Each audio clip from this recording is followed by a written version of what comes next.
Here I am, my OUT cast in the building.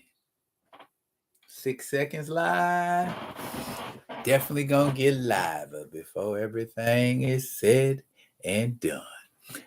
Welcome, one and all, to the Be Real with D Real Live Chat, aka Thursdays Live. We're gonna get it in. Topics are in the chat. So when you come in, look in the top of the chat. See what we're talking about. See which of those particular topics are being discussed. It will make it easier to navigate the live and the chat. You're welcome.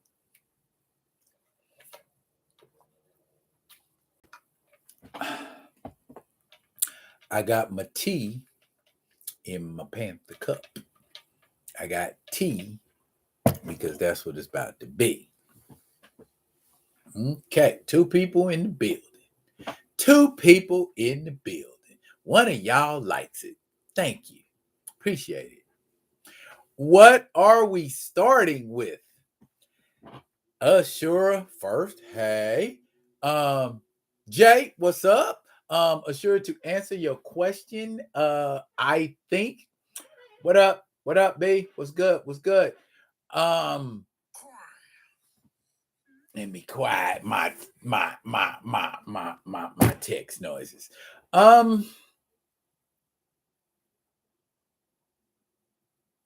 We could probably go ahead and when we get enough people in here, I'd like to start with the Jonathan Major stuff, because I know some of this other stuff is gonna get, I can tell if the chat was any indication about the Carlishia Hood stuff, we're gonna have a barn burner on our hands with that one. But like I said, we'll get into that probably last, I think. But yeah, I want to start off with Jonathan Majors, because it was a bunch of people that was swearing up and down that man was guilty and still is. Where is this Jabari woman? She ain't even in the country.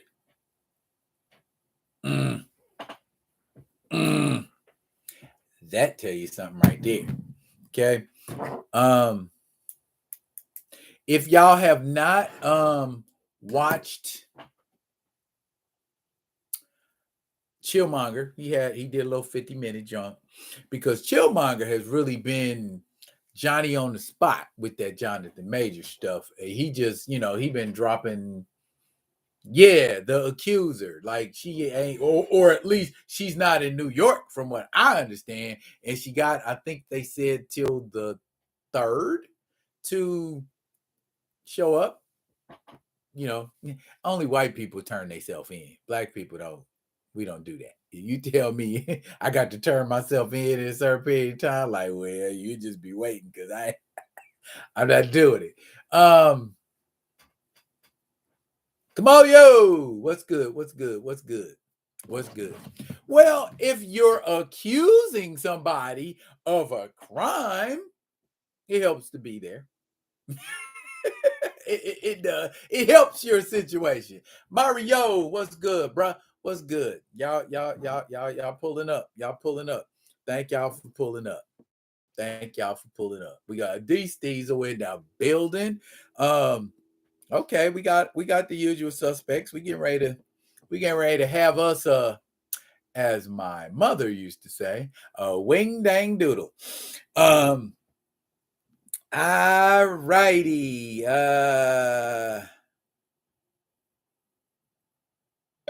I'm sorry. Better to burp and taste it than fart and waste it. Let me see. Bam. Hey, Grand Madam. How you doing? It's good to see you. Or good to hear from you. But we've been hearing from you, so we're gonna hear more. Goodness gracious, I need to Wah, wah, wah, wah, wah, wah, wah. How many people was like, he guilty? Or how many people was like, he innocent until y'all can prove he's guilty? In all the video, I think I did two or three videos on Jonathan Majors. And in the videos, I'm like, we weren't there. That's why you got to bring receipts. You got to bring receipts, man, because folks will say outlandish stuff about you. You got to bring receipts and prove. Yeah, but it was some, LJ, it was some folks out there that was just, and me personally, I ain't gonna front. I was kind of disappointed in some of my fellow content providers who turned it into a witch hunt. But I must say that was not Chillmonger. Chillmonger kept it level. You know what I'm saying? And like I didn't go as deep into it as he did, but my thing was just when a brother brings receipts to a situation like that, you gotta be like, I do not think that man is guilty of what they are accusing him of, but I am going to withhold judgment. I am going to withhold my effed up opinions about it until I know for sure. We should be like that with everything, y'all. Don't go accusing nobody of nothing unless you can prove it. Don't go saying, oh, I heard he was abusive. There were some people who came forward and said he was abusive. Who are these they? Who are these people that heard? If you can't name names, STFU. You know what I'm saying? If you can't tell us who the they was, they ain't never got nobody convicted. Not without coming forward, or not at least without having a patsy. Kimoyo said he never believed he was guilty. A lot of us never believed he was guilty. What's good, Byron?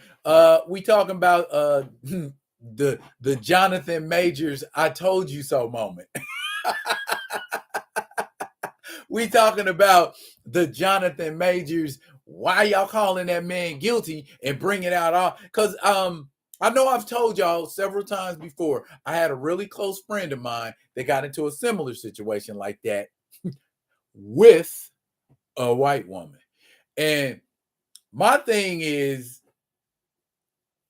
if you don't know who you're dealing with, don't deal with them. And what I mean by that is every woman who's not black is not out to destroy you. Unfortunately, you won't know that until you've gotten involved to a certain degree. If there was like on Dragon Ball Z, if there was a scouter that you had that you could look at a woman and be like, and give you all her stats and yeah, she does this and she does that and she does these things. Well, but she won't do this. So it's like, okay, all right, I ain't even gonna fool. If you had some technology like that, it will go easier for a lot of men and a lot of women while I'm thinking about it. So, unfortunately, such things are sci-fi. We do not have such devices. So, the only way to find out if a person means good or ill for you is to be involved in some kind of relationship. I don't know what kind of relationship Jonathan Majors and Ms. Jabari, let that one soak in for a minute, had, but apparently it was non-committal on Jonathan Majors' part because Megan Good came into the picture really quick. That's the only thing I raise eyebrow about. I mean, it is what it is, but that's the only thing where I'm like, boy, you sure found Megan good real quick. You know what I'm saying? But I mean, whatever it is, Theo, my man Theo, what's up? What's up, bro? What's up, bro? The one and only Theo B from I Ain't Saying, I'm Just Saying. The one and only Grand Madam Tarot from Grand Madam Tarot. Do we got any more content providers in here? If I do, make yourself known. Appreciate it. While y'all are doing what y'all doing, make sure y'all give a brother a thumbs up. My question is, what do you do as the U.S.? As the U.S. Okay. Groovy. Groovy, I ain't seen you in a minute. What's up? What's happening? What's good? The Jabari surname is South Asian. Is she really a snow bunny? Well, I put it like this. People certainly put her in the position they felt she deserved to be in. Now, if she's white or if she's whatever, I've seen her. She looks very Caucasoid to me. So, I mean, look at the pictures. She looks like a white woman. I mean, just because her name's Jamari, I mean, it don't mean that she isn't white. You know what I'm saying? I know white people with the last name Wang and ain't got a shred of Asian in them. So, I mean, it is what it is. You can surname yourself whatever you want to surname yourself, just like your first name. And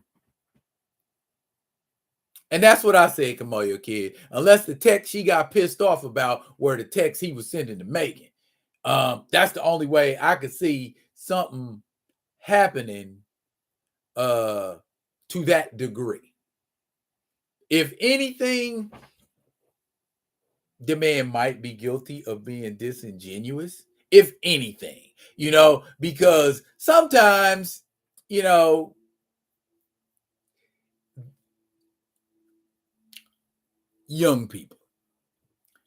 people have relationships and situationships. It is very, very, very easy for a man or a woman to confuse a situationship with a relationship. What's the difference between a situationship and a relationship? One's non-committal. Situationships are non-committal. They are what we used to call back in the day F buddies. Okay?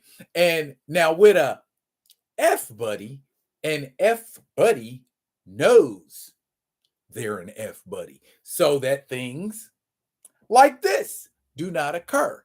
If you're going to have an F buddy should know that they're an F buddy. You know what I mean? Because her reaction, I don't know. You just who I mess with when I ain't messing with nobody. But this is the person I want to be in a relationship with. Been in that situation? Yes, situationships go back that far. Anyway, there can be, the situation, no pun intended, can present itself in such a way whereas this person is being made to know that they are the non-committal partner in the commitment, if that's what you want to call it. And I think that was what ended up happening. All of that went sour. She, people who are spurned or scorned react. And that's precisely what happened. She reacted.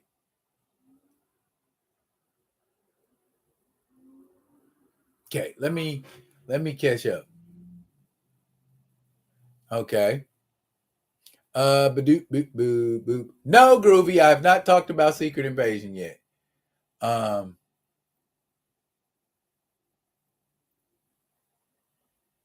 That's what I want as a veteran of color. I need that. Oh, okay. What's up, D Real? Most benevolent king. Salute. Straighten out them fingers, tuck that thumb, put it on the temple. Bow. What up? Let's see. Badoop, boop, boop, boop, boop. Grace appears to be Iranian and Caucasian. Okay, I give you that one. Come on, your kid. But as all of us are, we want to see what we want to see, right? Because when he got in trouble, I didn't hear not one person say, Jonathan Majors is in trouble with that Iranian woman. See what I'm saying? If you look it don't matter what you are. That's what people are going to identify you as, even if that ain't what you identify as. Okay? my wife is made up of at least 4 nationalities or ethnicities. You know what I'm saying? But you see what you see, not necessarily what's there. And I'm guilty of it too. I ain't perfect. You know what I'm saying? I call Grace Jabari a white woman. But if you look, you making yourself look European, then I have no choice. Look at Rachel Dolezal. You know what I'm saying? So you can make yourself look a certain way. But I'm not, and it's neither here nor there. Like you said, kid, here she white. Everywhere else, she might be Iranian and Caucasian, but in America, that's white. and that's sad, really.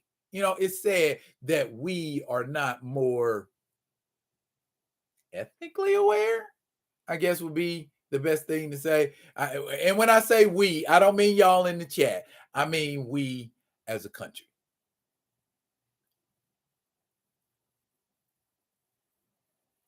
Kamoyo kids say I'm biracial. I got a black mom and a blacker daddy. I'm sipping my tea.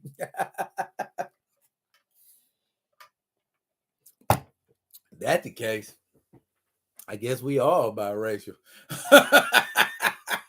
we must all be biracial. by black, I can't, by blackical, by black eel. Stop, y'all. Here y'all go. Here y'all go. I was having a moment. Y'all just blew it to pieces. Oh my goodness.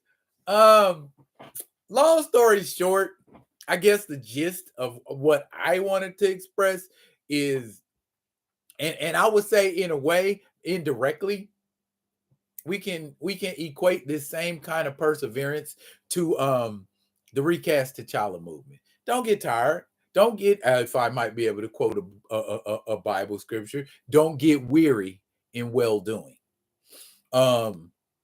It may not look like it's showing any kind of results. It may not look like no headway is being made, but just keep pushing, keep knocking, keep asking. You know what I'm saying? Door open up. You know what I mean? And because that's what we do when we just like, this is the result we want and we want it now. What if you don't get it right now? You done? You done playing? You gonna take your ball and go home? You know what I'm saying? Sometimes it's a marathon, not a sprint. And you got to have the perseverance to run the marathon. So again, salute to my man Jonathan Majors for knowing I got the receipts on this. And I'm about to put it upside her.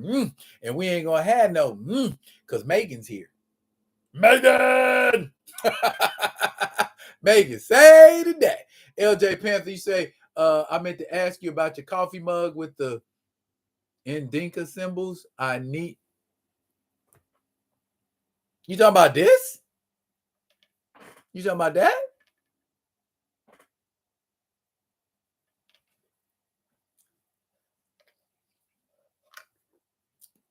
I know that's right.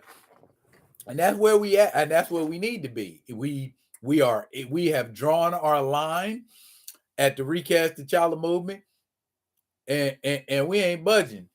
Which mug you talking about, LJ? You talking about the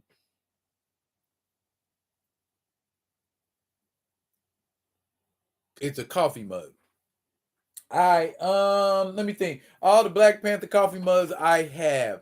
I have a Black Panther coffee mug that is made in the no, not the Starbucks one. I have a Black Panther coffee mug that is temperature sensitive. It's got a picture of T'Challa and it says Black Panther aside. I've got another coffee mug that's Black Panther. Okay. I think I know which one you're talking about. Where did I get it at? Damn. It might have been one that was a gift. I think you're talking about the one that was gifted to me. I have to get at my wife, LJ, and find out where she got it at. So, all right. Hey Keita, how you doing, girl? Hey Paul Martin, what's good, y'all? What's good? What's good? What's good? There was a survey on a Facebook blur group asking about Black movie characters we wish survived. T'Challa got a lot of votes. We are a thing, Paul. We are a thing. As much as the anti-recasters don't want us to be and keep reacting to us, and that's what I want to say to y'all that be on Twitter giving them a hard time. Keep giving them a hard time. Because they don't say nothing until we say something. And so my thing with that is, okay, you're not responding, you're reacting. Because if you had some stuff that you wanted to say, you'd say it regardless of what we were saying. So that's why I'm like, bomb they ass with them hashtags, blast them, recast T'Challa, save T'Challa, dead T'Challa was a scroll. You know what I'm saying? Hit them with all that. And also my man Dre Mack, he ain't in here right now, but Dre Mack did a video about T'Challa being a scroll. And he hits on a lot of those important points that we talk about in circles like this. So, y'all, it's about to blow up, Shuey. It's they Marvel back is finna be smooth up against the wall with nowhere to go. They have nowhere to go. You creating all this multiverse and cosmic and galactic and time and you know what I'm saying? You got too many outs. You know what I'm saying? So if I can't wait to hear the cavalcade of BS that is about to ensue when we start full court pressing again. You know what I mean? Everybody gonna come out the woodwork, but we gonna keep knees on necks, y'all. Knees on necks, knees on necks, knees on necks. Because I remember somebody else said they was getting ready to put some knees on necks, and those knees never came down. So if we talk about doing something, don't just talk about it, be about it. Real talk. Did I just say talk like 3 times in that sentence? I think I did. What we got here? Kitty, hey. Stop it. He gatekeeping it so you can't buy the same mug.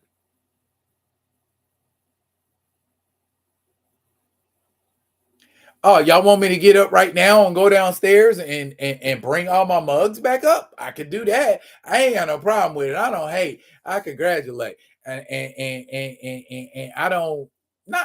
If you want something I got, man, I am happy to cheat the other guy and pass the savings on to y'all. I don't have a problem with it. You know what I mean? I just, if I got some just like this shirt here, this was one of my Father's Day gifts. Look at that. My favoritist rap group. He said emasculated man. If they skip this, If they skip out on this one, I'm out. Gray, as far as I'm concerned, I am in a holding pattern. The only stuff that I watch is stuff that y'all want me to do videos on. And all of that I don't watch, and none of it I pay for. So I'm not done dotted, y'all. Marvel Studios, Disney and them, as my mama say, they ain't getting a red penny out of me. Nope, I will not pay them for the BS that they are churning out. Won't do it. Can't do it. Ain't gonna do it. And as everybody will tell you, opinions.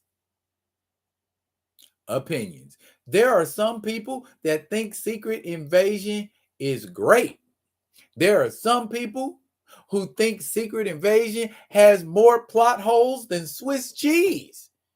And there are some people that think Secret Invasion is the perfect vehicle to set up the return of the real T'Challa. Why? Let's look at all the major superheroes. And I think we had this conversation before. Superman, okay, Christopher Reeve, 1978. He had a run. In 80, you got 2, and then in 83, you got 3, and then I think it was 86, 87, you got 4. So within a span of 5 years, 5 or 6 years, 4 movies dropped. Christopher Reeve. After Christopher Reeve, how long did we have to wait for a replacement Superman? Because it wasn't another movie. How long did we have to wait? It was like 2004, 2005, whenever that Brandon Routh Superman came out. There was a period of time, at least 10 years, between Reeve and Routh. 2006. So 10 years. No, 20 years. 86, 87, almost 20 years between Routh and Reeve. Okay? Batman. I mean, if we're going to be chintzy, let's go Adam West. 66 to 69. We didn't get another Batman till when? 89? 20 years? And then there was a run. We had the Tim Burton / Schumacher years. And that was between 92 and 97. Didn't get another Batman till when? Okay, you see what I'm saying? At a certain point, and I'm calling it 7 years. In 7 years, you have no effing excuse. If you are still grieving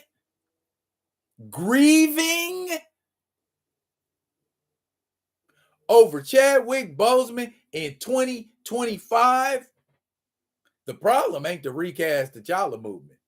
You need to go see a damn counselor because your mourning has gone a little longer than mourning is supposed to go.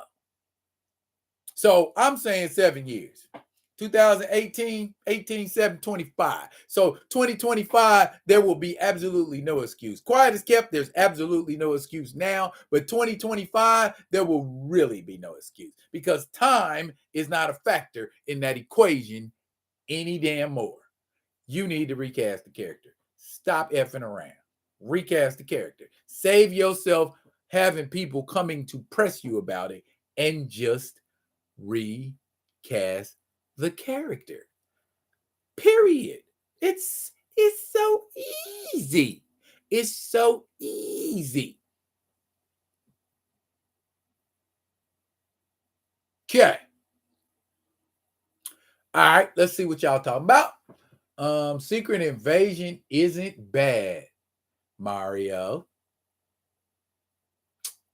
Okay, let's just go with the opinion thing. We're gonna go with the opinion thing. All right.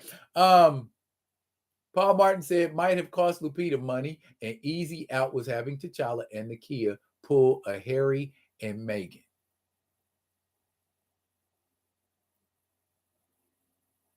When you said pull, I thought you was getting ready to say something about pulling out. I'm like, I'm like, who is he talking about? She said T'Challa was supposed to pull out.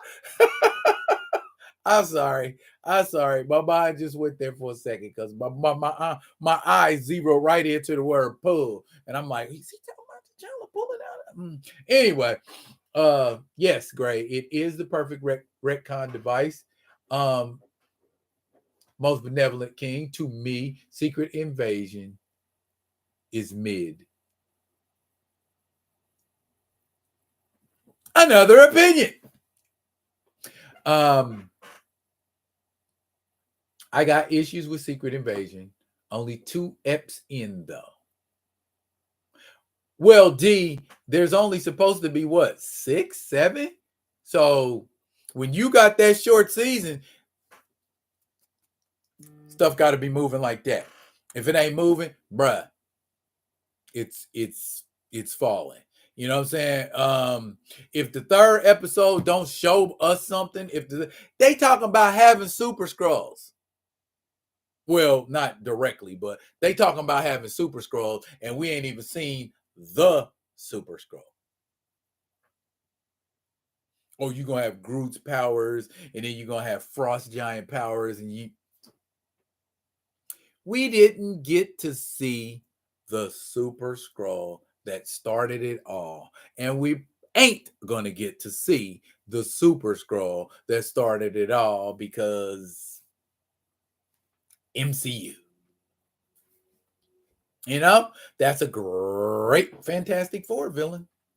But we're all on Doctor Doom, Doctor Doom, Doctor Doom. What happens when we done with Doctor Doom? What are we gonna do next? Hey, let's do Super Scroll. Nope, can't do that. They did Scrolls in Secret Invasion that was super. So now that probably isn't gonna fly as great. People are gonna think we're copying.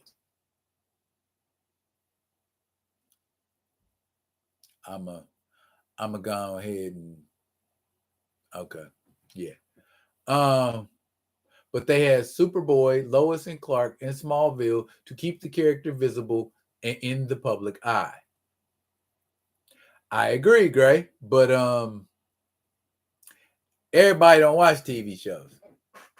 And some shows having them on can work in the opposite direction, especially Lois and Clark.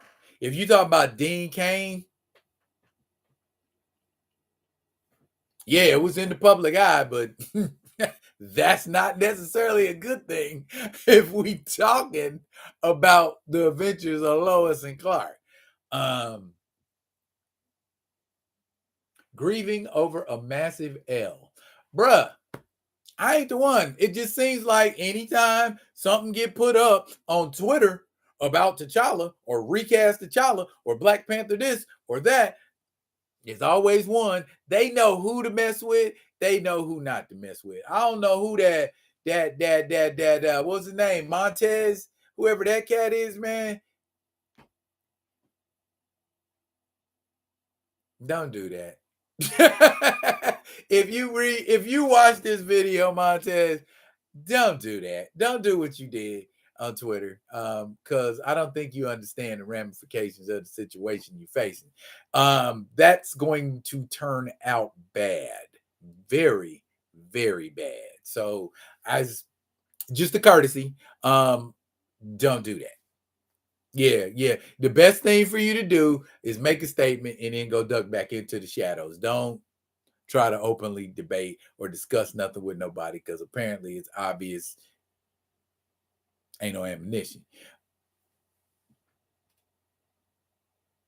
Rhodes is walking fine now. Paul, you may want to talk to Theo about that. That was his platform. There's a whole lot more they got to do to James Rhodes to make James Rhodes cool. But from what I was seeing, Rhodey sound like he might be a Skrull. You know who else is a Skrull? Priscilla. Nick Fury's wife is a Skrull. You down with Skrull PP? Yeah, you know me. You down with Skrull PP? Yeah, you know me. He down with that scrub PP. And in fact, everybody knew that he was messing with the Skrulls that had the reptilian backs. I don't know. I don't know. Don't ask me. Oh, it's moving, just not in the direction I wanted. I wasn't expecting much. All y'all people that say Secret Invasion isn't bad, there is yet another opinion about it. So here's my thing. Let's just say a movie. Spider-Man No Way Home. All right. What do you think about Spider-Man No Way Home, Paul Martin? I thought it was an amazing movie. I enjoyed it. Hey, Keita, what did you think about Spider-Man No Way Home? I didn't like Spider-Man. They got 3 Spider-Men, but they ain't got one T'Challa on screen. Gray, what did you think about Spider-Man No Way Home? It was fantastic, a masterpiece. What is happening right there? Huge differences in opinion. Consistency comes. Follow me now. It's edutainment moment. Consistency comes when a movie is universally loved or universally hated. When you get all of this speckling, oh, loved it, hate it, loved it, hate it, loved it, hate it, hate it, loved it, loved it. It's an inconsistent product. I don't care for inconsistency. If I can't get a universal, hard pass. Not effing with it. Sorry. And that's the thing. Secret Invasion, depending on who you ask, you get a myriad of answers. So that tells me one thing for sure, that Secret Invasion is, and that's inconsistently entertaining. Sorry, not sorry. Yeah, Clerk ain't gonna be in this show. Neither is Queen Veronki. And I heard mention from Talos of Emperor Doric, but I don't think we're gonna get to see him either. I just wait to chill or Dre Mac review an episode, and that's how I keep up. Could I do that and give you an effective review? I'd like to, but I don't want to be the one saying, you know what I mean, and it not be 100. You know what I mean? I could tell you what I was told, but that's gossip. I don't want gossip to you about no movie, D, or no show. I want to tell you what I saw, because you are going to listen to what I tell you I saw versus me watching Dre or Chill and pretending like I saw it. Or me watching Dre and Chill and saying, hey, I watched Dre and Chill, and this is what I got out of Secret Invasion. I could do that, but, at some point, why are you watching other people's videos and reviewing? You need to watch it yourself. Maybe I do, but I know y'all would appreciate it more with me. Trust me. Ain't no money coming out of my pocket. I'll watch trash all the live long day and review it if that's what y'all want.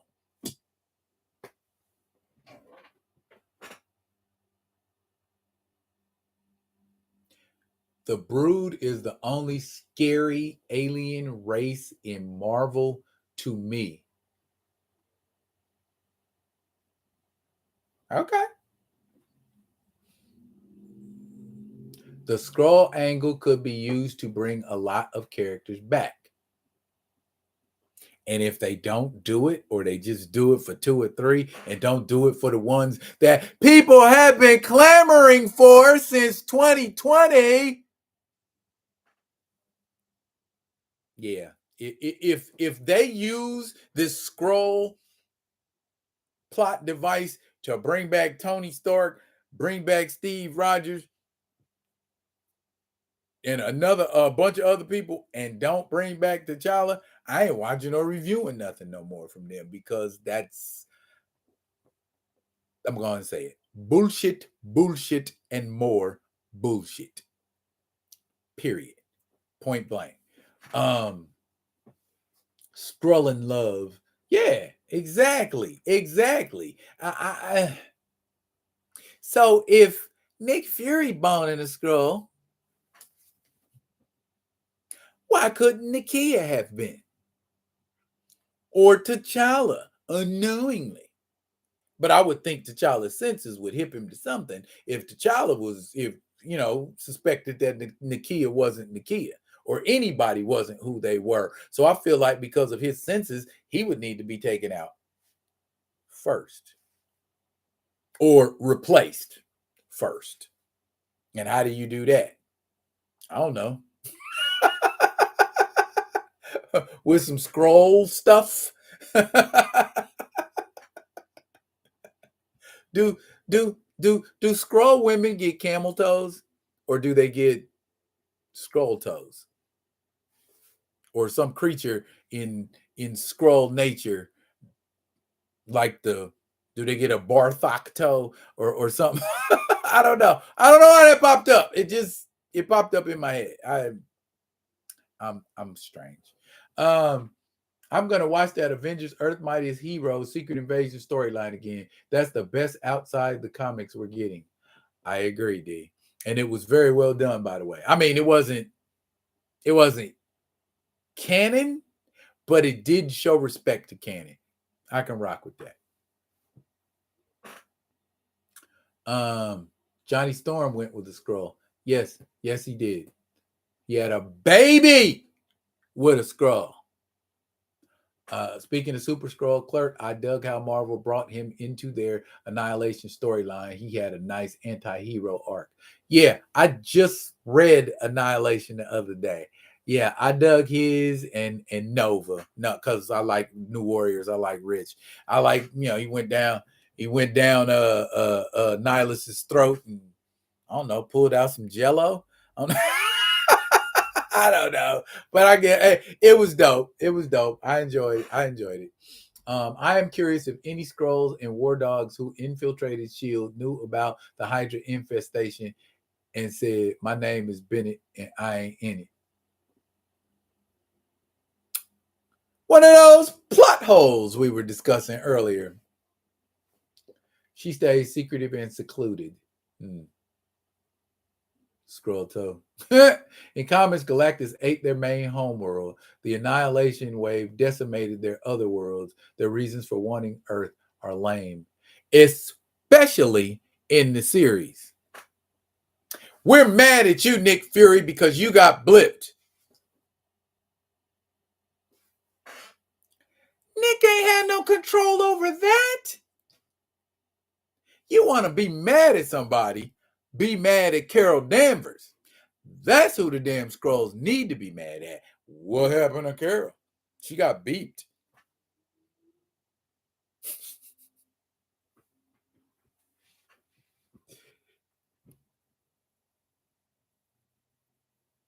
Mario, did you just say Secret Invasion kind of feels like Agents of S.H.I.E.L.D.? Well, Mario, here's what I'm going to tell you about the Agents of S.H.I.E.L.D., at least in my opinion. Agents of S.H.I.E.L.D. had maybe like a season or two that was aight. And then they had a bunch of seasons that was just trash season after trash season. The good old Marvel wasted opportunities with characters. You had Graviton online. You had Blizzard online. You had Mr. Hyde online. And you screwed all of those characters off. I can't with y'all. Sif even showed up on the show. And y'all wasted that. I can't. Agents of S.H.I.E.L.D. was a major hit and miss. If that's what you're saying, Mario, about Secret Invasion, I 100% agree with you. Skull OnlyFans. Scroll. Gotcha. See, I'm seeing, but that's how. Tell me that's not skull. That's skull. Skull OnlyFans. I'ma stop. I'ma stop. I'ma stop. I'm sorry, Keita. I didn't scroll OnlyFans. Clintar are scary. I was thinking that very thing. Come on, your kid. I just didn't say it. Yeah. Clintar. Yeah. I mean, both of them are taking possession and doing some stuff you don't want them to do. But I feel like since the Clintar are kind of slimy and stuff, and move. Yeah, I got it. Mario, most benevolent king, agrees with you that Secret Invasion kind of feels like Agents of S.H.I.E.L.D. Not a good feeling. Facts on Sif. Skrulls aren't even too formidable for any Star Trek crew. How did they get so much mileage for decades?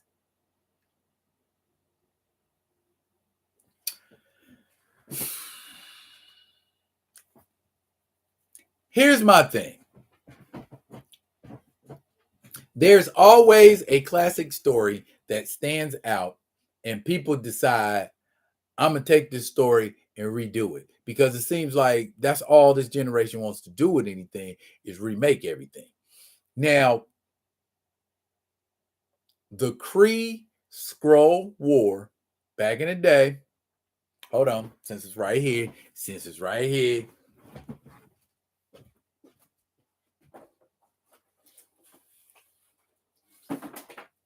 Where is my egg?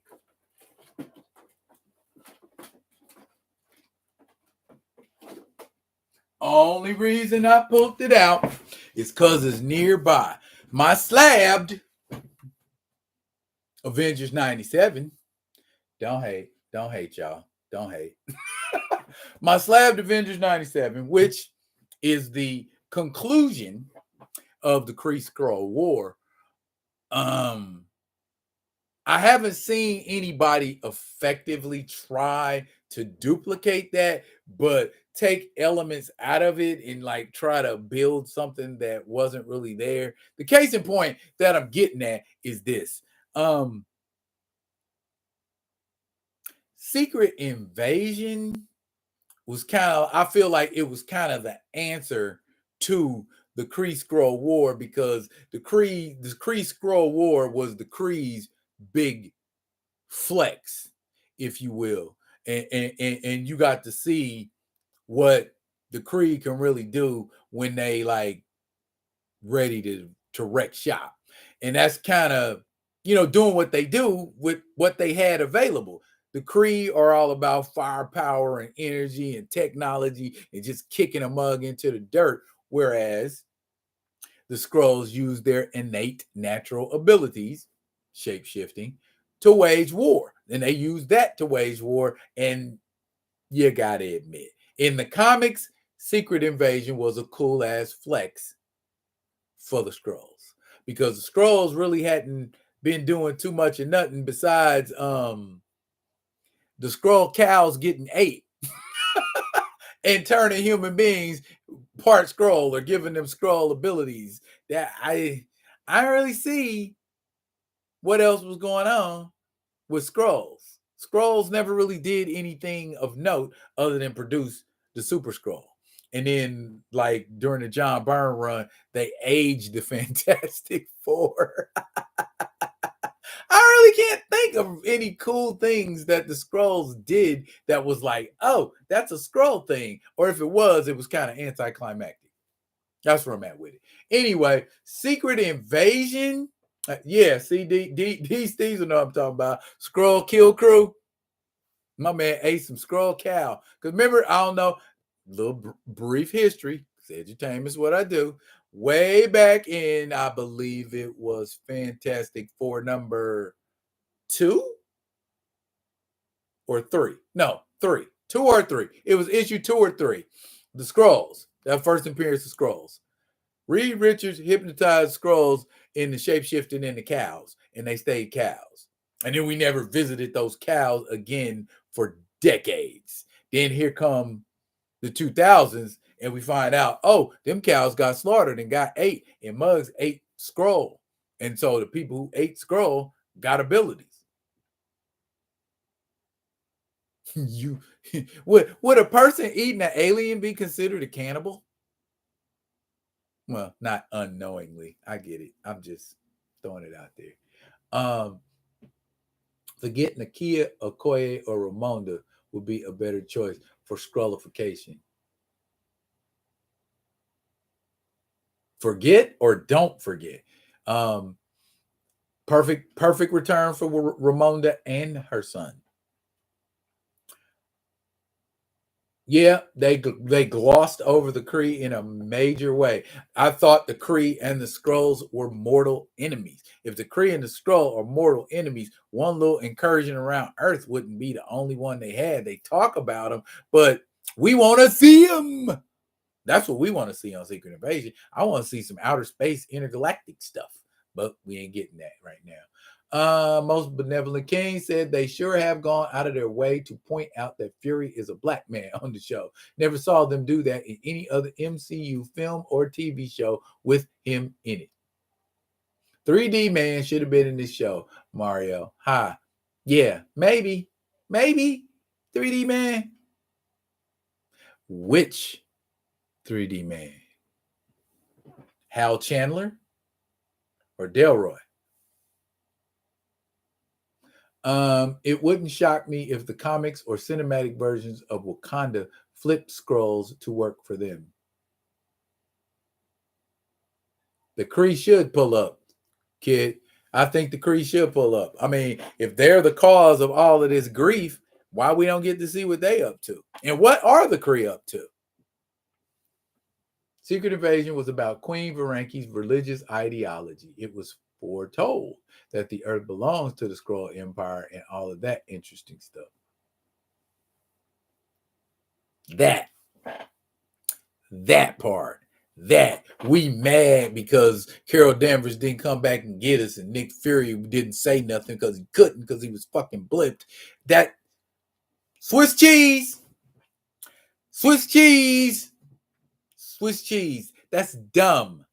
That's a dumb reason for a million Skrulls to get mad because anyway, I'm gonna go on. Delroy, okay, gotcha. That would make more sense anyway. Secret Invasion. Bottom line is gonna be met like the same way most Marvel movies and TV shows are met. A lukewarm response. I believe that with all my heart and soul. This statement may not age well if it turns out to be a smash hit, but I don't think that's going to happen. I really, really don't think that's going to happen. Okay.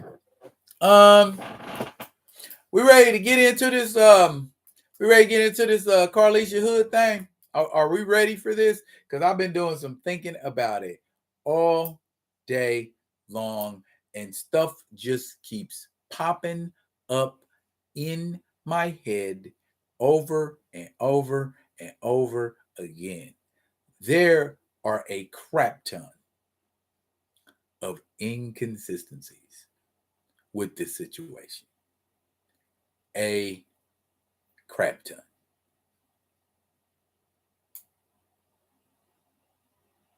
Now, let's go over the events. I am going to go over these events as accurately as I can. Because I've been reading different articles and watching different newscasts. I think I got the gist of it. Okay. June 18th, Carlishia Hood went into a restaurant, buy some food.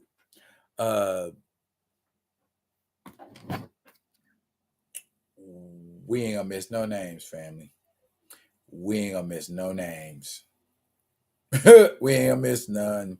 Cause I don't want nothing, nobody saying I didn't get nobody else. Okay. Jeremy Brown is the name of the gentleman who got killed. Okay. They were in a restaurant. They started arguing. They being Carlishia Hood and Jeremy Brown. Carlishia Hood is 35. Jeremy Brown is 32 or was 32.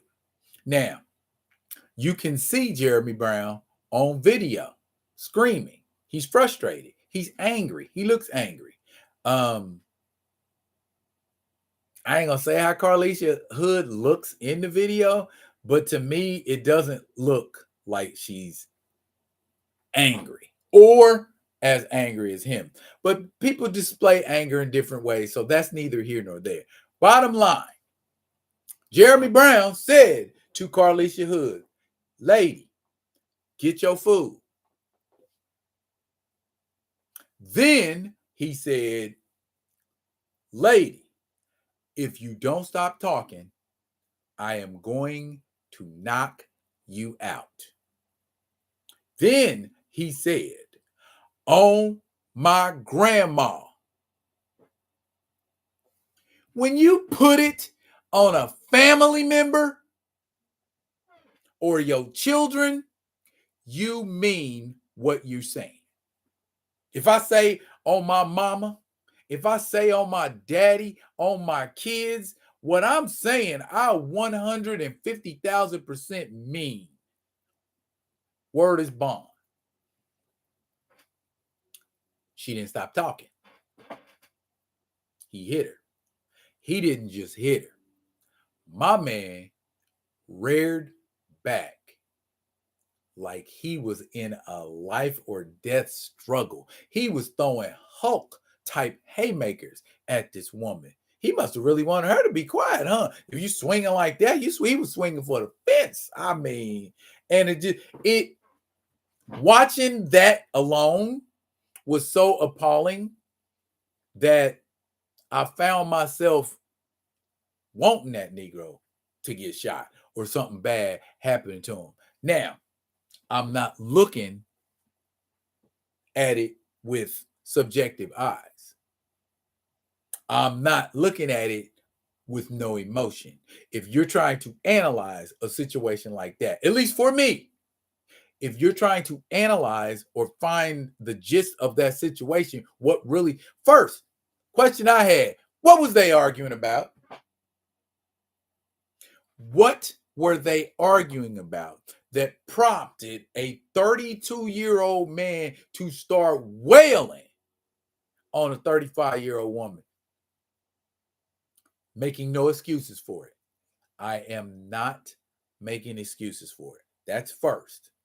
I ain't saying what that man did was cool. Never did, never will. You ain't got no reason to put your hands on a woman unless she's trying to kill you. Okay? Or she's trying to do serious damage to you.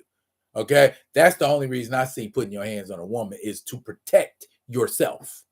And I don't, you know what I'm saying? I got daughters. If my daughters are doing something to somebody that they don't want them doing to them and they have asked them to stop, and my daughters don't stop and they get hit, yeah, I'm coming. I'm going to show up. I want to find out what the situation is. Me and that gentleman might have a vigorous difference of opinion, but bottom line, I'm going to tell my daughter, you out of pocket if you got somebody swinging on you. You can always walk away. Carlishia Hood did not choose to walk away. Carlishia Hood chose to text her son and tell him to bring the gun or get the gun, is what she told her son, is what she told her 14-year-old son. She told, keep that in reference. She told her 14-year-old son to get the gun. Moving on. 14-year-old son got the gun, put it in the pocket of his hoodie, his yellow hoodie. He arrives in the doorway of the restaurant just in time to see Jeremy Brown wailing on his mama. What was Carlishia Hood's son thinking in that moment? And he's 14 years old. Bear that in mind too, because that right there is a huge, huge, huge ass factor. She didn't tell him to shoot. She just told him to go get the gun. Was she telling him to go get the gun and bring it to her? Or was she telling him to go get the gun because that 14-year-old boy is trained on how to use that gun and can protect her? Apparently he can, because fired a shot inside the restaurant. Mr. Brown ran out of the restaurant. Her son pursued Mr. Brown out the restaurant and fired 2 more shots, hit him in the back. He died. That's not the end. Carlishia, Ms. Hood, wanted to go back into the restaurant and have her son shoot Mr. Brown's girlfriend, who was instigating. Bruh, if you are a cop, if you are a police officer of the law, and let me say one thing, y'all ain't never heard me caping for cops in none of my videos. Y'all ain't never heard me say, well, the police are the problem. I'm looking for every angle to, you know what I'm saying, hold police accountable. You're a cop. You come on the scene. Or better yet, you get a call. Buddy's Burgers or whatever the hell that place is called. We got to report a shots fired, and one of the suspects involved in the altercation there is down on the ground. You as a cop show up at this place.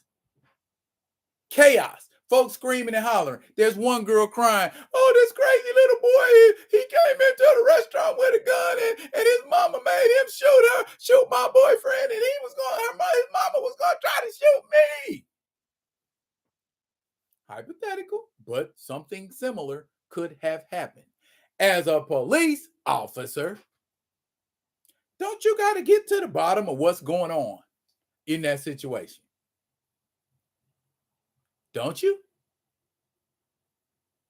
Okay, so where are these people who shot this man who is clearly on the ground dead? Police officer's job is what? To go find the damn killer, right? You find the killer, you find out the killer's a 14-year-old boy and that his mama told him to do it or gave him permission to go get the gun. Question. Is there a crime being committed right there? Is there a crime being committed right there? Does that 14-year-old boy? No, he's 14. Hell no, he ain't got no permit.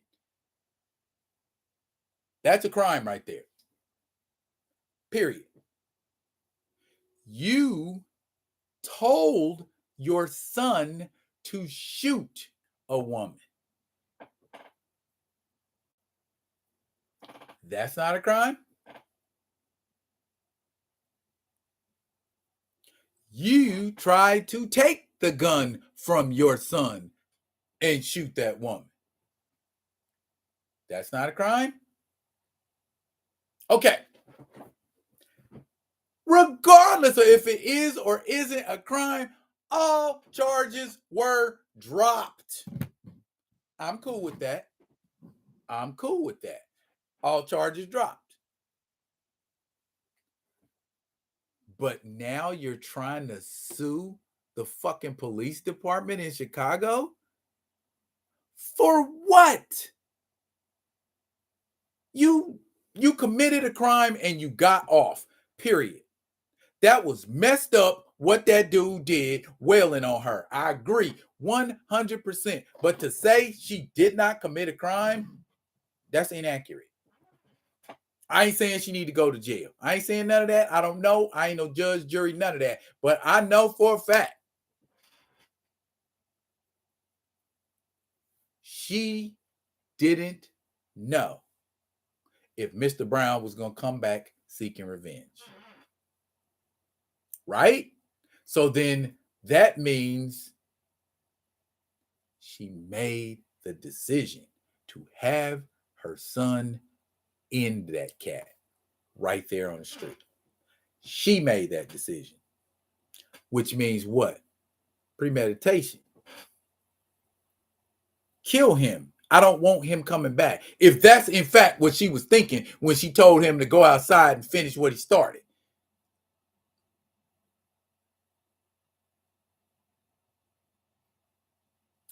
What I'm saying, and this is the gist of what I'm saying. A lot of shit didn't get addressed. A lot of shit didn't get addressed. All those questions that I asked, none of those questions got addressed.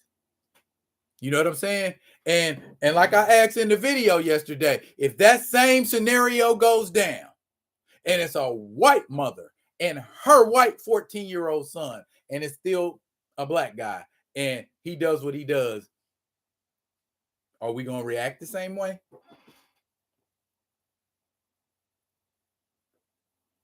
Is it still heinous? Is it a hate crime then?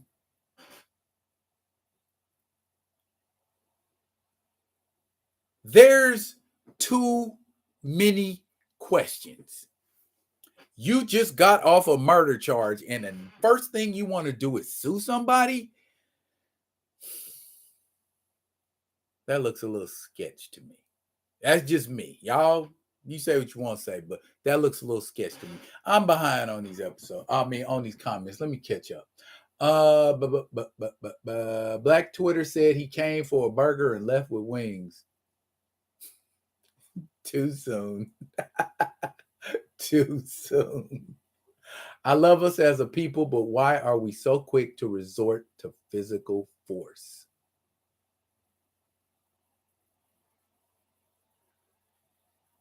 Black Twitter said he put it on his grandma, and 3.4 seconds later, he met her. Black Twitter is worse than regular Twitter sometimes. The energy required to text is the same energy that can be used to walk away.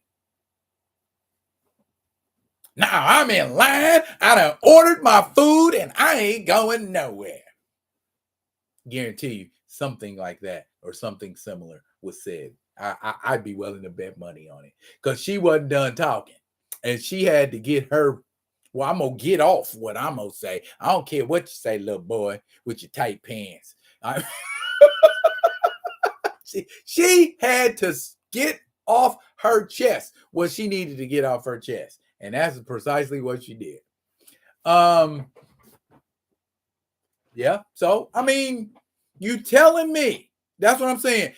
This is before he said he was going to knock her out. He was already on the way. Before Mr. Brown said, I'm going to knock you out. This is what I don't understand. Okay, maybe we let her go because of one reason or another, but to say justice was served in a way, yeah. You put your hands on a woman, especially the way Jeremy Brown put his hands on Carlishia Hood. Yeah. Now, here's my other question because I'm from projects. Didn't he have his girlfriend with him? Yes, he did. Instead of putting your hands on her like that, Oh, well, I don't know why I'm talking. He dead. But instead of him putting his hand, why didn't he tell his girlfriend? Go get that bee a fair one. Go knock that bee out for me, girl. Not the right solution either, but a better solution than shooting somebody. And I'll be honest with you. Me, I'm only shooting you if I feel my life is threatened. That's the only time I'm shooting somebody. If I feel like my life is in danger or the life of my loved ones was in danger. Was her life in danger?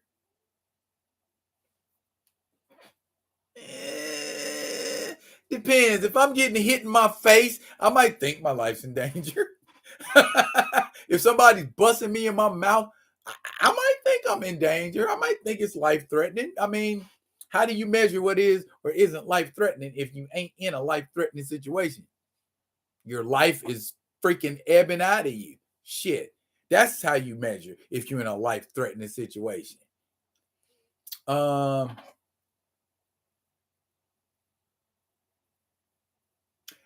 was way too extra leading to that shooting. I agree. Mario said, was the gun even legal? Yes, Mario. She had a permit to conceal carry. So the gun was totally legal, and that would have been righteous if she did the shooting. You see what I'm saying?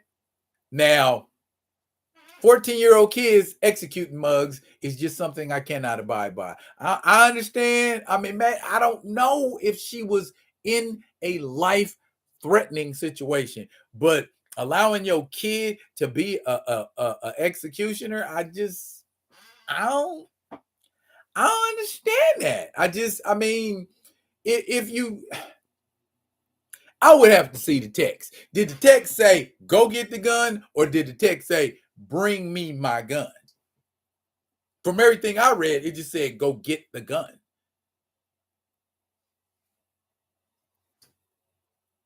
How does that work? Me, personally, wouldn't send a 14-year-old to get my heat. Wouldn't send a 14-year-old to grab Roscoe. I would have said, boy, come in, hold my place in line. Or I wouldn't even say that. I just told him come here. And he held my place in line. And I just walked out, went and got to Roscoe, came back in. What's all that talk you talking now, young fella? Very easily handled. I mean, or just walk out. And is that food that delicious that you couldn't get out of the line and just be like, we gonna go to Popeyes, bump this. The drama ain't worth it. You know what I'm saying? Pax defensor. That's Latin. Protect peace. Not what she was doing. And not because she ain't Latin. I guess that restaurant has plastic utensils. See where I'm going? Yes, Mr. Martin, exactly. not the correct solution, but definitely a better one. Wasn't a thorough investigation. Not at all. You know what I'm saying? Not at all. Come on, your kids say I blame the DA. The son shouldn't be charged, but the mom should. Look at how Travis Rudolph's case went. She sent her brothers to shoot, but they got shot at. You know what I'm saying? And that Travis Rudolph case, he didn't send his brother to go get the AR-15. He didn't text his mama and say, bring the AR-15 out. He went and got it. How's that old saying go on the streets? You put in your own work. You want a mug off? Don't put no body on your children. What kind of shit is that? That irritates me. You teaching your son to be a gunner. You teaching your son to be a hitman. There's a ton of ways you could protect your mama without shooting somebody. I'm just saying.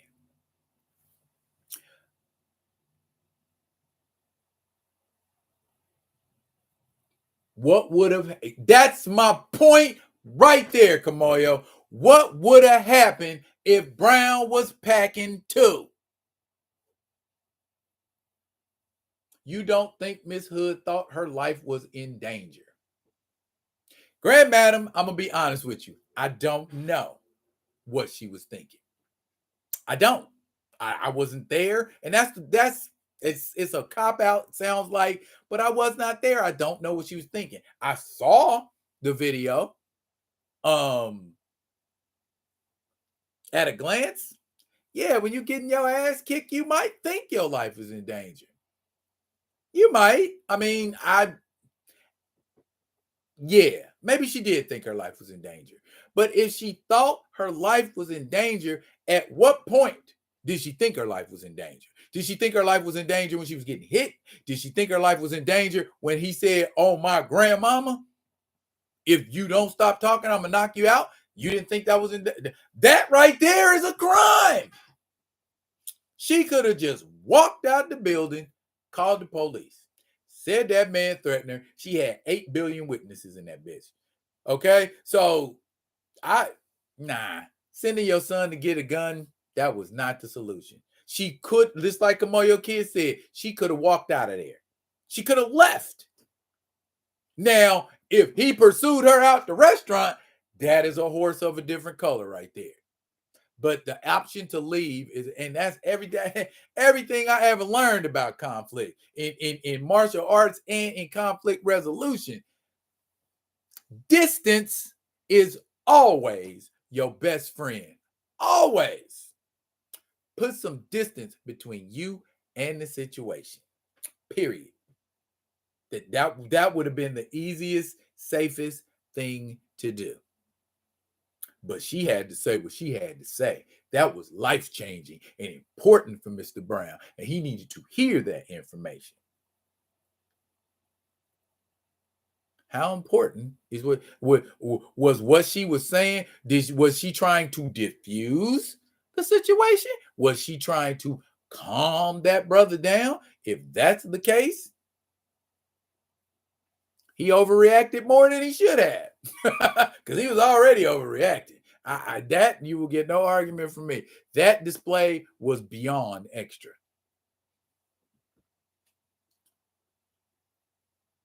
The child is gonna need therapy. I agree, Mario. 100 freaking percent.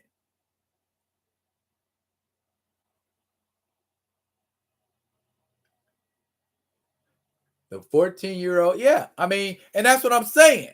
What was he thinking? My mama is getting beat up and I got a gun in my pocket. I know that thought flashed across his head for sure.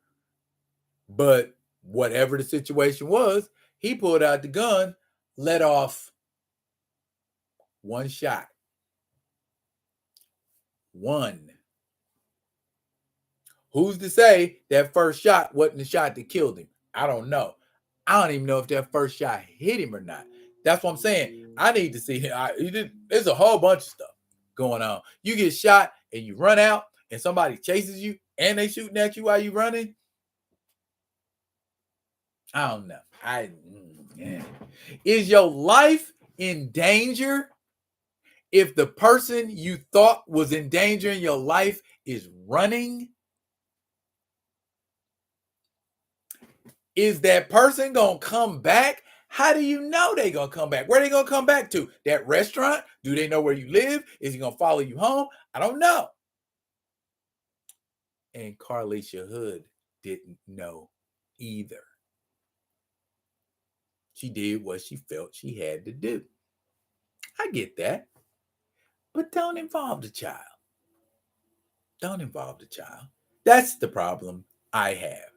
First, that. And suing. Those are the two things I got a problem with. Everything else in that equation is debatable. Involving a 14-year-old child in a murder is fucked up. Period. Get your own damn gun. Go get the gun yourself. Don't involve your child in that bullshit. That's wrong. That's all kinds of levels of wrong. You endangering a minor.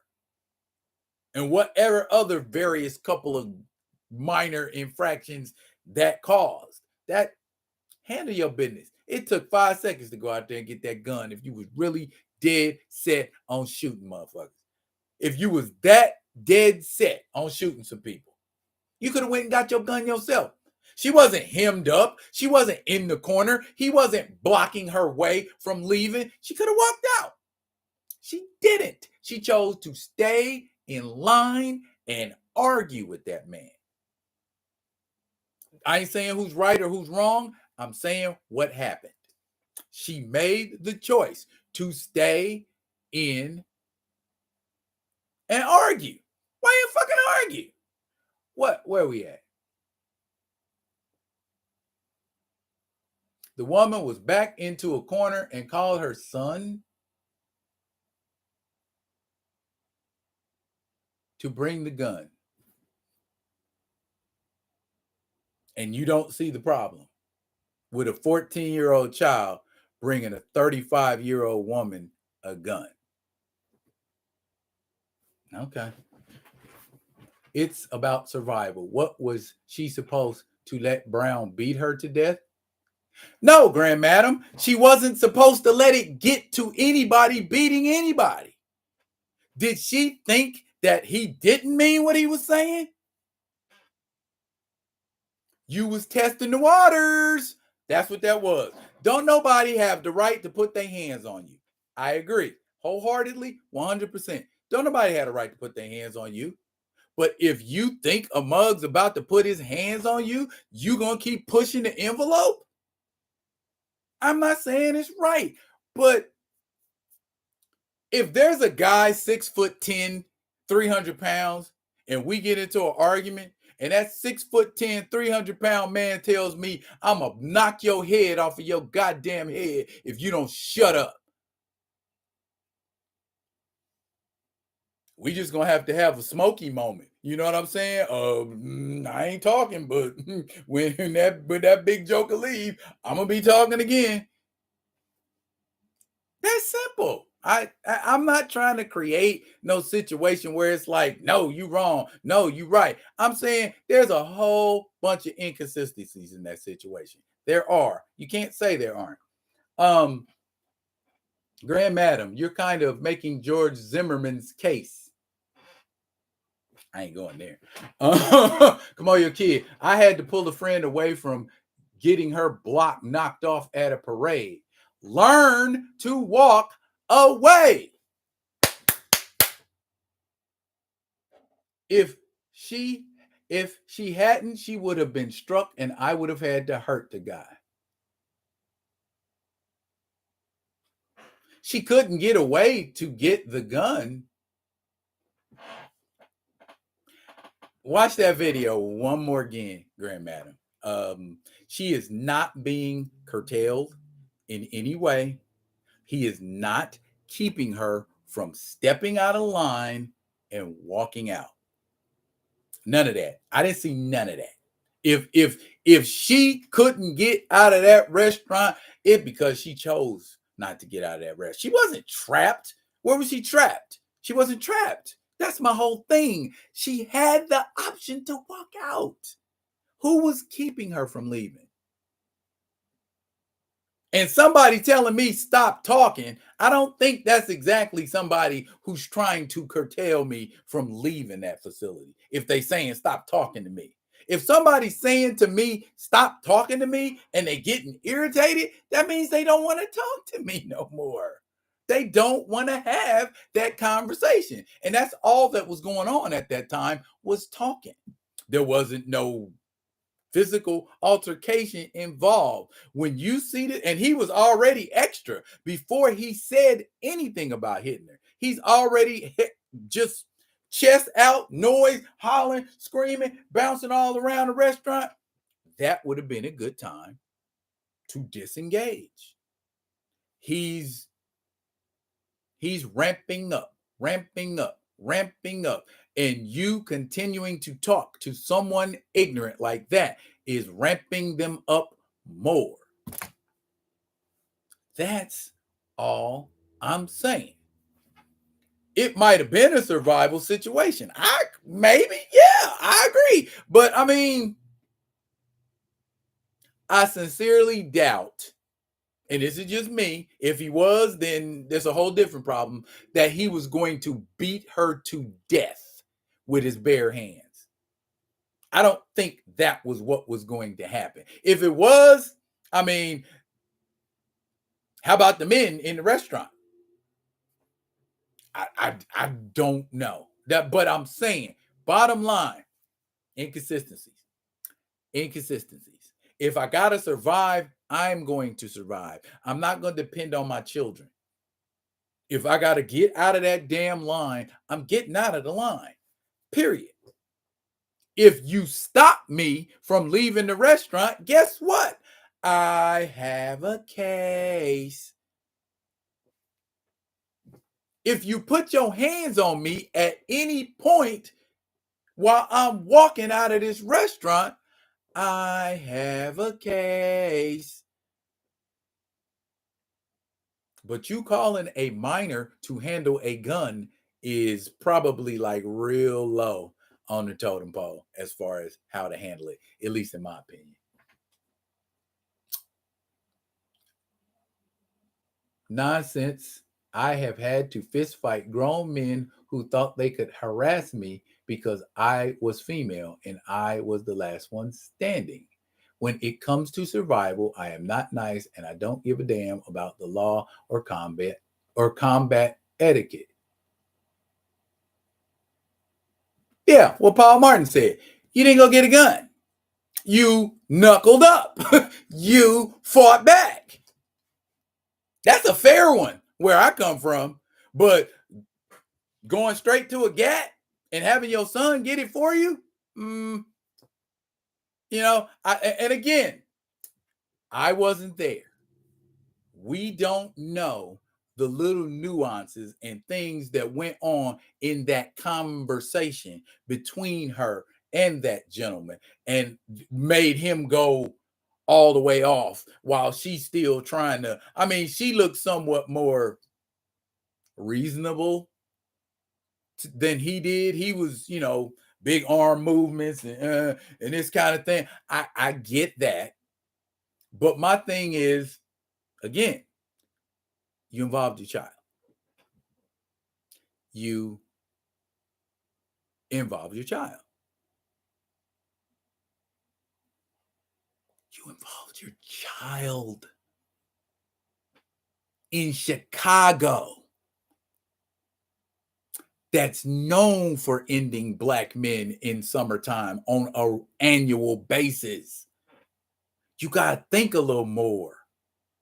I ain't going to let nobody put their hands on me either. But if it's my beef with somebody else, I'm not involving my children. That is some irresponsible shit. A 14-year-old child. Period. That's a child. You in a news conference upset and crying about your child's welfare, and you are the one that put him in the situation. Nah, she ain't at all wrong for defending herself. No, I wholeheartedly believe she should defend herself. Don't kill nobody. And damn sure don't have your child do it. Then on top of that, she's 35. She's not no old woman. Why are we talking like she's some old ancient woman? She's 35. Arguably in better shape than me.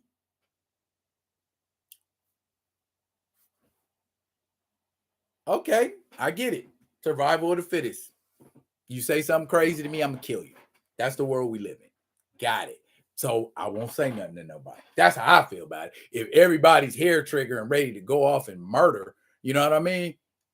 Self-defense is one thing. Killing a mug in cold blood is something else. You in defense. You're defending yourself against somebody running from you. I think if they're running from you, you successfully defended yourself, right? but you don't want them coming back because you don't want no drive-by or anything like that in your neighborhood. Dude got to find you first. You know how big Chicago is? And is he really going to be looking for, honestly, overreaction is what I thought it was. That's overreaction. You overcompensate. And what's the deal with trying to kill his girlfriend? She didn't even touch you. But people can get shot for talking. That's a crime too.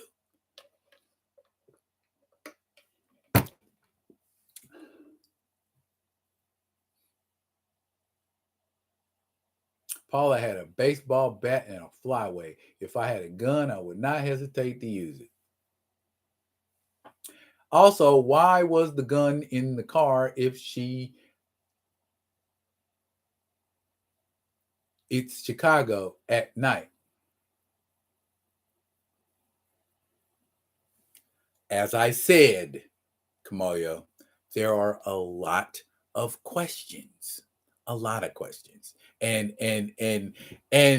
I am trying to respond to those questions as logically as I can, as unemotionally as I can, because it's obvious emotion is what put them in the situation they was in.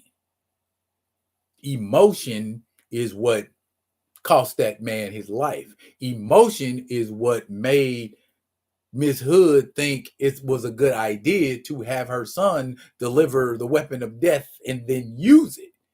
You know what I mean? Good decisions were not made. I get survival. I really do. Especially a man attacking a woman. I get that. That's not condoning that. I'm not. But was there a way to handle that without murdering? I don't know. Some of us is like, fuck it, you touch me, you die. I get that. But to turn around and sue the police department, why? They were just doing their job. That's their job. So people can just shoot people and go home and watch Secret Invasion, and the police can't come make no inquiry. Police can't come, and that's the part, it's too much weird stuff involved in this situation for it to just say, okay, a woman was threatened, she shot, she killed him. That's what deserved to happen. You put your hands on a woman, you die. That's the takeaway.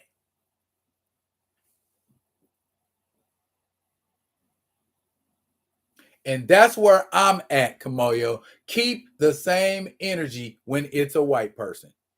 Don't go down no race rabbit hole or no stuff like that. If that's the case, a child is defending their mother, it better be the same for everybody and every race, creed, and color on the planet Earth. But we know if you ain't taught your child better, or you ain't taught your child how to handle a firearm, I don't know if she has or hasn't. He shoots pretty good. So obviously he been out somewhere shooting at some bottles. He hit my man with 2 in the back. So while he was moving, which I can say as a marksman is not an easy thing to do. A moving target is harder to hit than a stationary one. We all know that. My man was running and he hit him twice. So maybe he does know how to shoot.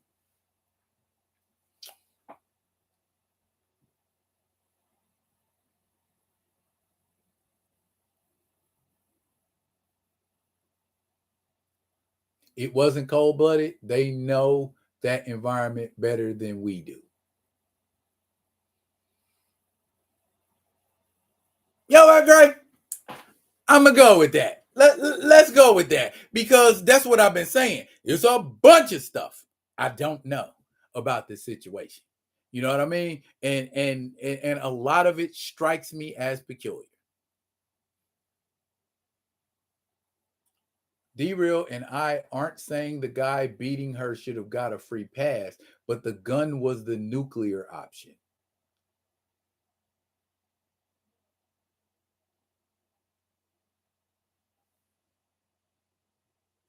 Right? That's it. There are a bunch of options in between knuckling up, shooting them up. And that's all I'm saying. None of those were taken.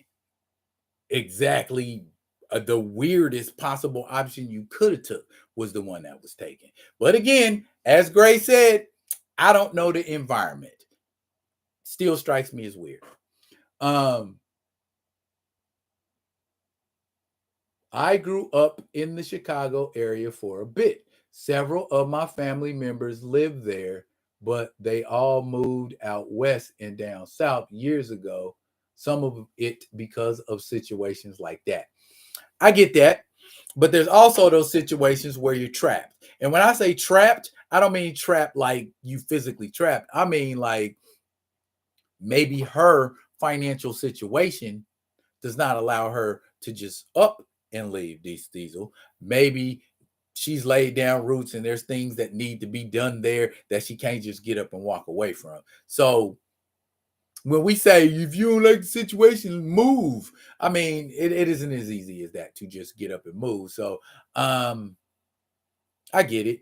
I get it. I also get a mother having to protect their child. Trust me. If D-Real walked back into a restaurant and see his mama getting hit like that, well, hell yeah. Empty it.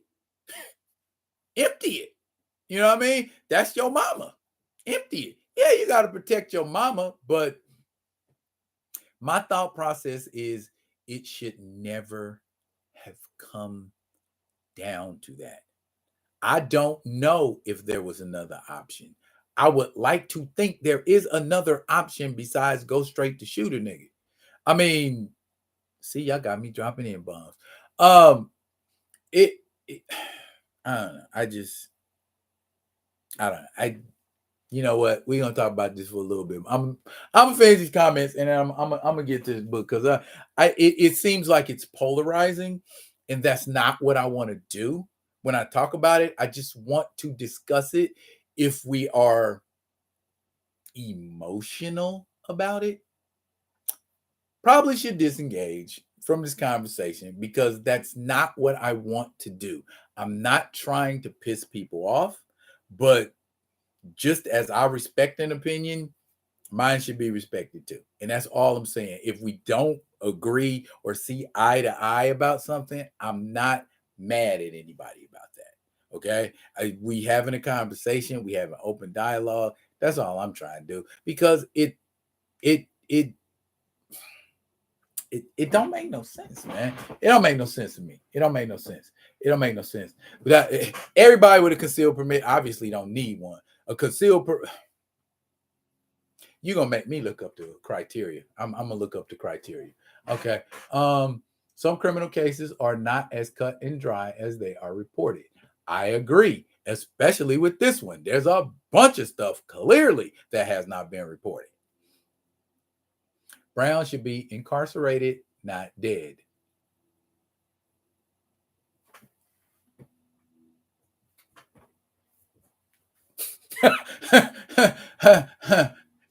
Yeah. F the other patrons in the restaurant, I guess. See where I'm at? You see where I'm at? It's still her fault. If somebody got shot, other than who he was meaning to shoot, you came in a restaurant and started shooting in defense of your mother, justifiable. But what if he had hit somebody else? Whose fault would that have been?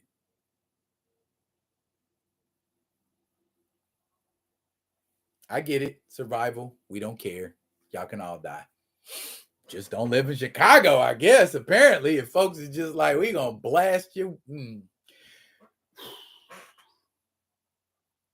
Kamoyo Kid. All charges dropped feels like politics to me.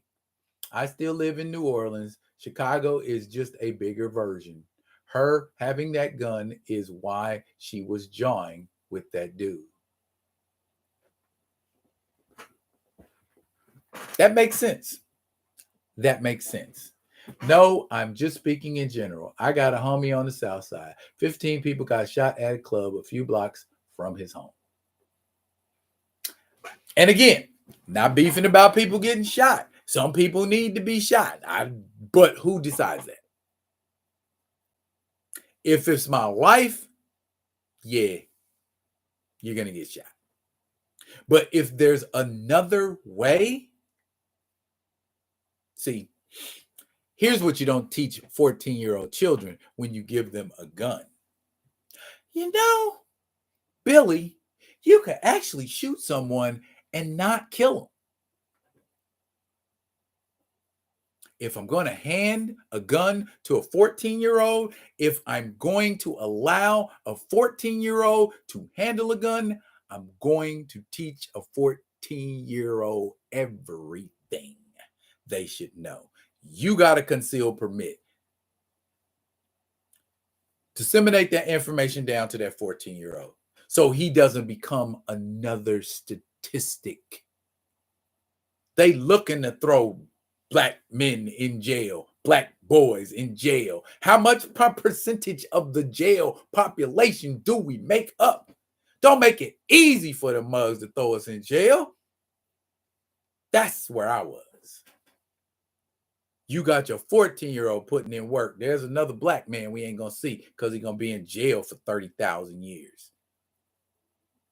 I mean, even in crisis situations, we gotta make quality decisions. Even in crisis, you gotta, or at least try. That I get it. I get it. Emotions were high. Emotions are flaring. Emotions are flying everywhere. So I'm gonna do the first thing come to my mind. You got my emotions. Bam, bam, bam. Problem solved. I'm not in my emotions anymore. What if Trigger Hypey cops pulled up on her son? Oops. What had happened was. That's all I'm saying. You want to shoot somebody, you shoot them. Hey, your kids shooting nobody. I don't get that part. Responsible gun ownership mean if you can leave, do that. Anyone could have been hit by bullets in there. Also, why didn't anyone step in to break up the altercation? Well, that first part, again, nobody thought about that. And that's the problem, Diabolical. Nobody thought about it. Nobody gave a thought to the patrons. Nobody gave a thought to what if he's shooting that bullet travel through, you know what I'm saying, the back and hit somebody back there cooking. Nobody gave thought to none of that. All they thought was they saw a lady getting hit and that MF deserves to die. I don't disagree necessarily, but the context in which the gun was fired, not safe at all. Nerd people don't get involved in the hood, especially if both parties are jaw-jacking back and forth. Is that what was all in that restaurant? Come on, your kid, a bunch of nerds. Is that what we saw? Was a bunch of nerds? Yeah, Diabolical. You are 100% on point. With the comment. Gun ownership is a responsibility.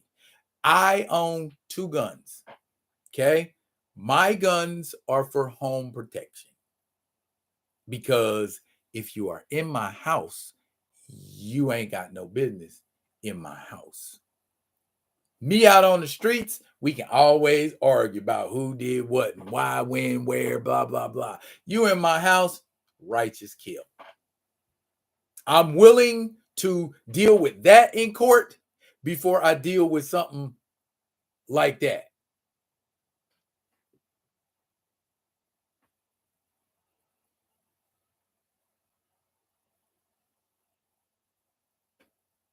I know what you're talking about, kid. Maybe I said it. I don't know. Anyway, I know you're talking about. I put that together.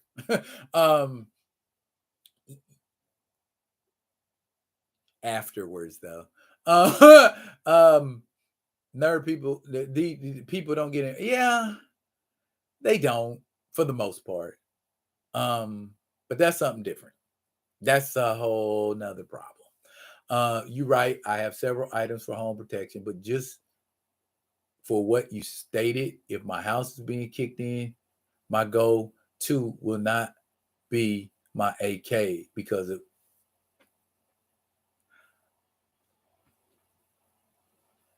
I understand all of that. And I get at Keita, nobody cared. You're right. Nobody cared because all I heard was ooh.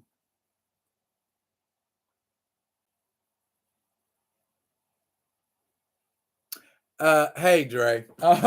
We having a conversation. I'm about to wrap it up though, because I want to get into this. Now, before you say anything, before you go, I don't care nothing about Creed. Creed sucks. Creed this and Creed that and Creed the third. Okay.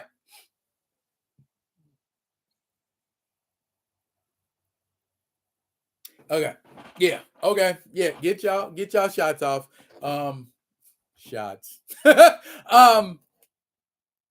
But I'm going into this Creed book now, y'all. And this will wrap up my live for tonight.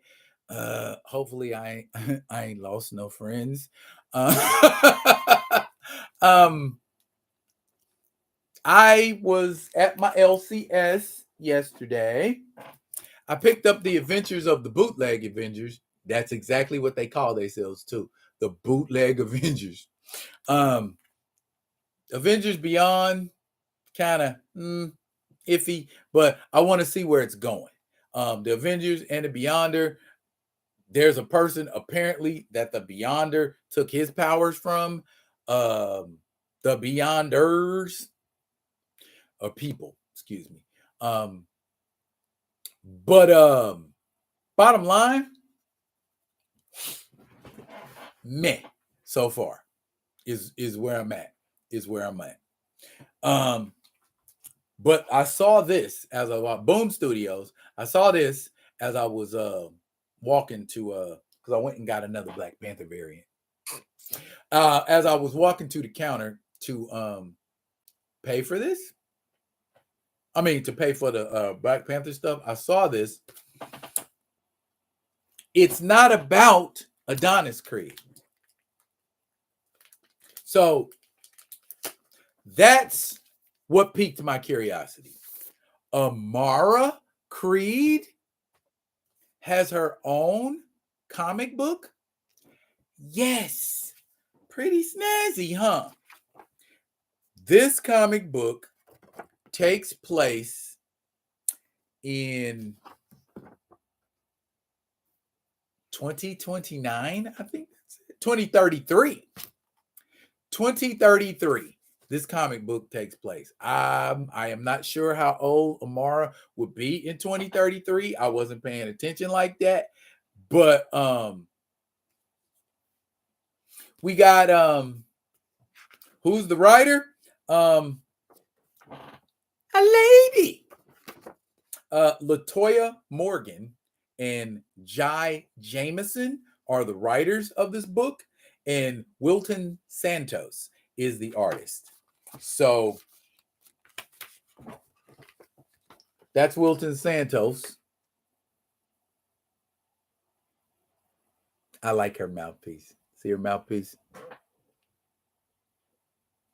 It's got a mouthpiece that says Creed. Very cool. Okay. And it even, I noticed it has that kind of thing like on Creed. Remember, whenever he run up on a fighter, they throw the fighter's stats up like that. Rebecca Gonzalez, 5-3-0. Rebecca Gonzalez, 5-4-0 now. After running the fight. Look, dang, she good Lord, Amara. You are just, she ain't nothing nice. But yeah, it's not like there's anything strange or outlandish going on. It's just us following Amara's story. And what I liked about it, the word bubbles don't have an arrow necessarily pointing to the person that's talking. They're just, when they're signing, it's just kind of like the arrows pointing to their hands. And I find that really, really, really, really cool.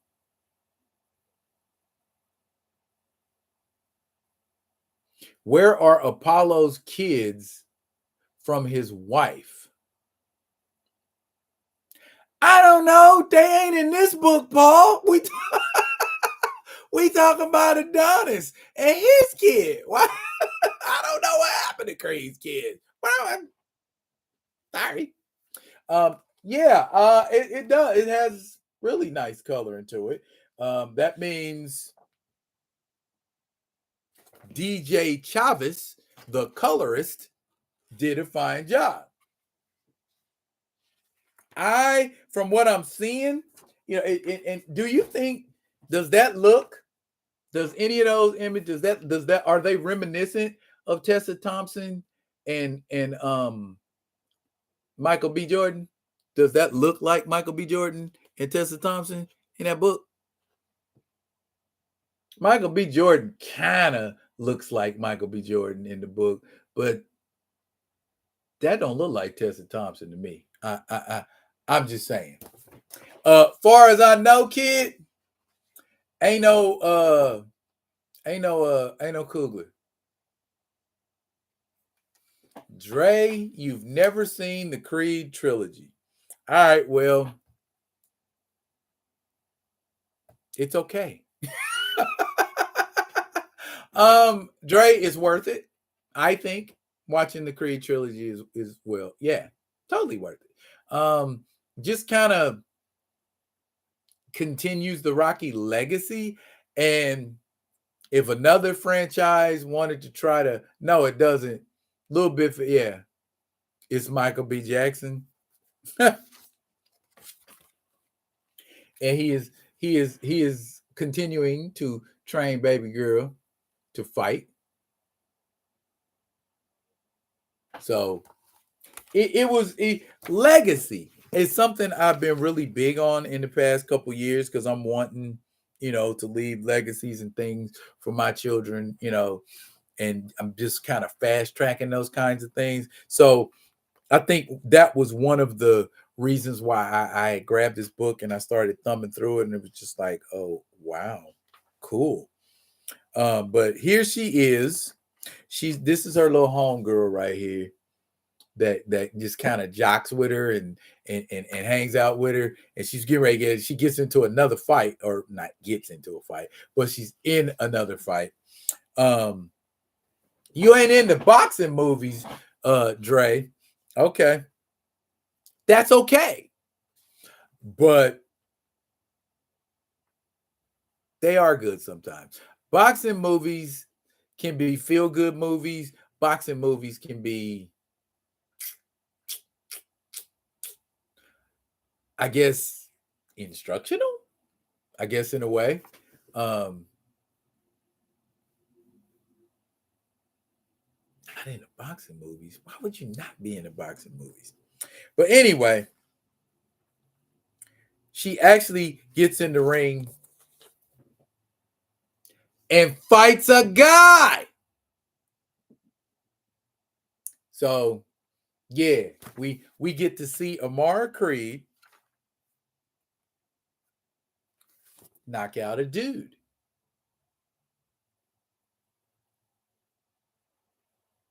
Knock him out, too. Wow. He sleep on the canvas.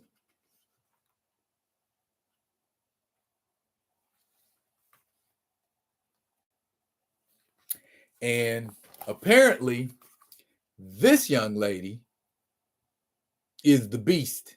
So we got her stats right there. She's 15-0. Jamie the Slayer Pierce. She might be that Clarissa Shields for Amara. She might put hands on her. And look at what's Adonis doing? Donnie like, what? She's fighting. Oh my God, she's not ready. Interesting.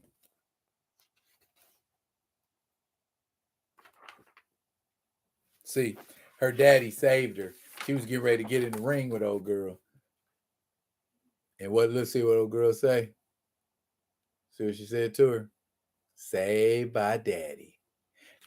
And so we get that same kind of dynamic where people were concerned about Adonis fighting Drago or Adonis, fighting, Danny Wheeler, that kind of stuff. Them sorts of things. So they have these same concerns for Amara, like boxing out of her weight class or boxing above.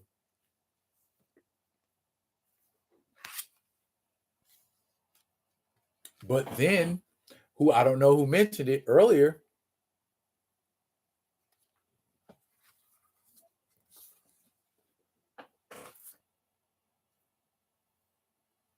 Artemis Creed, the butcher. Amara is the niece of Artemis Creed. So, to answer that previous question, right there, pimpin', right there. So, we do get to see those siblings after all. All right. And she wants her auntie to train her to fight since Adonis won't. So, I don't know what to tell y'all. If y'all like Dre and y'all ain't into boxing, well, that's one thing. If you are into boxing, I think it's worth a read. And if you are into Creed, it's really worth a read. Hey, I just rhymed. If you're into Creed, it's really worth a read. Okay. All of the Creeds got that problem with pride. Yes, they do, don't they? To a detriment where they be willing to get killed and swallow their pride. And Paul, I might check it out, but you put on any type of kung fu, I'm hooked. Dre, this is a test. What is your favorite kung fu movie? What's your favorite kung fu movie? Anybody, if you watch kung fu movies, what's your favorite kung fu movie? I want to see where y'all at. I want to see if y'all classic, if y'all 80s and 90s, or if you modern. So, what's your favorite? You know what I'm saying? Okay, or I could even go even I could even specialize more. We can go each era. We can go like from the 70s to like the late 80s. What was your favorite movie in that time period? And then we got the 80s and on through the 90s, and that was a different kind of martial arts movie. It was a throwback to the older ones, but not. And then you got the 2000s where you got stuff like The Raid, which really ain't a martial arts movie so much as it is a cop movie that has martial arts in it. So what are we talking about? I knew somebody was gonna pull 5 deadly venoms out their pocket. We can't talk about martial arts movies without talking about the 5 deadly venoms. We can't talk about old school martial arts movies. Grand Madam, you're a modern martial arts enthusiast. I would have thought you've been watching the same kind of martial arts movies I watch. Master of the Flying Guillotine. Classic. That was the first time I ever saw a Dalsim-like character with extra long arms. Matter of fact, I think that's where the idea of Dalsim comes from in Street Fighter, is from this character in Master of the Flying Guillotine. Executioners from Shaolin. You, sir, are a martial arts enthusiast. 8 diagram pole fighter.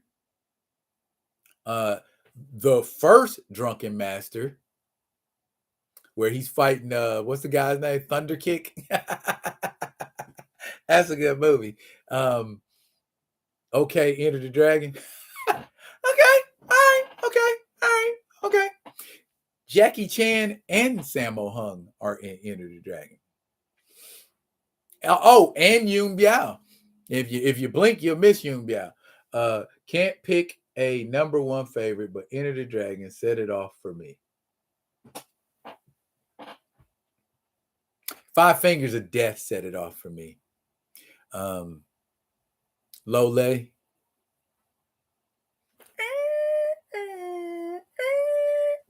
His fingers start turning red.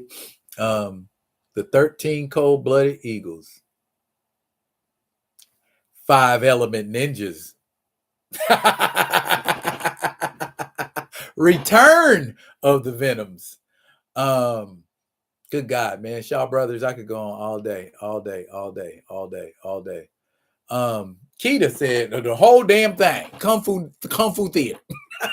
Whatever is on. And pretty much, that's me too, Keita. If it was a martial arts movie on, I was in it.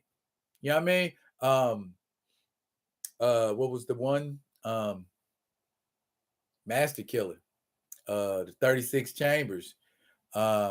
Return to the 36 Chambers. All of that. Matter of fact, anything with Gordon Liu in it, just about. What was the Keita? Yep. Wheels on Meals. The fight between Jackie Chan and Benny the Jet Urquidez, worth the price of admission alone. They also had a fight again in a movie called Dragons Forever. And in Dragons Forever, you had Sammo Hung and Yoon Biao in there. I like the first fight better too, Gray. But that second fight in Dragons Forever is pretty decent too. It helps when it's two actual martial artists fighting, because it gives them, you can see their timing and they kicks and they, man. Okay. I think I am about as well, I won't say about as, but I'm pretty heavy in the martial arts like I am in the comics. And I've seen a lot of martial arts movies in my lifetime. The Kid with the Golden Arm. One of my faves. And I said 5 Element Ninjas, right? Yeah. And what's the one? Oh, Legendary Weapons of China.